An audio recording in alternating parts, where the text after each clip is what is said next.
Hello नमस्कार दोस्तों। मैं Dashrath Kumar super 30 defence academy से हूँ।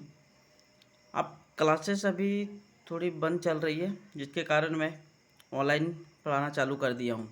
जिससे आज ज्योग्राफी का चलेगा पार्ट नंबर 3 प्रायद्वीपीय भारत का पठार। इससे अब समझने वाले हैं प्रायद्वीपीय भारत के बारे में कौन कौन से पठार वगैरह आता है। तो मैं चालू करता हूँ, आप पॉइंट बाय पॉइंट लिखते जाइएगा सुन के।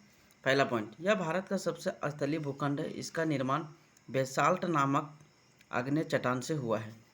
ठीक है, बड़े बड़े छोटे मोटे चट्टानों को टूटने फूटने से इसका निर्माण हुआ है। यह भारत का सबसे प्राचीन भूभाग है, जिसे गोंडवाना लैंड का हिस्सा माना जाता है। यह भारत का सबसे प्राचीन भाग है, जिसे गोंडवाना लैंड का हिस्सा माना जाता है। ओके दोस्तों, इसके उत्तर में भारत का विशाल मैदान, दक्षिण में हिंद महासागर, पूर्व में बंगाल की खाड़ी, पश्चिम में अरब सागर है।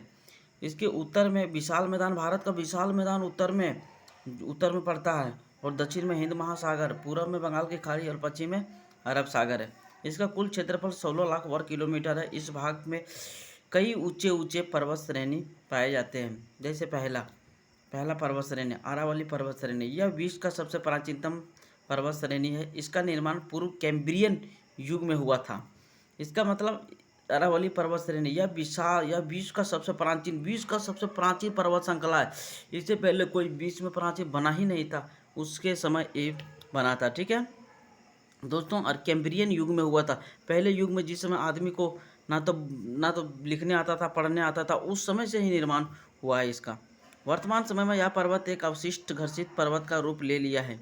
यह विश्व का प्राचीनतम मुर्दार पर्वत है। इस पर्वत श्रेणी का विस्तार गुजरात के अहमदाबाद से लेकर दिल्ली तक है। इस पर्वत श्रेणी का सर्वोच्च चोटी गुरु शिखर है। गुरु शिखर राजस्थान के अजमेर के माउंट आबू पर्वत पर स्थित है। माउंट आबू पर्वत पर ही दिलवाड़ा का जैन मंदिर स्थित है। अरावली पर्वत का दक्षिणी विस्तार जवादी पर्वत है। इसे ही जवर पर्वत भी कहा जाता है। राजस्थान के अलवर के निकट हर्षनाथ की पहाड़ी है, जो अरावली पर्वत का ही हिस्सा है। थैंक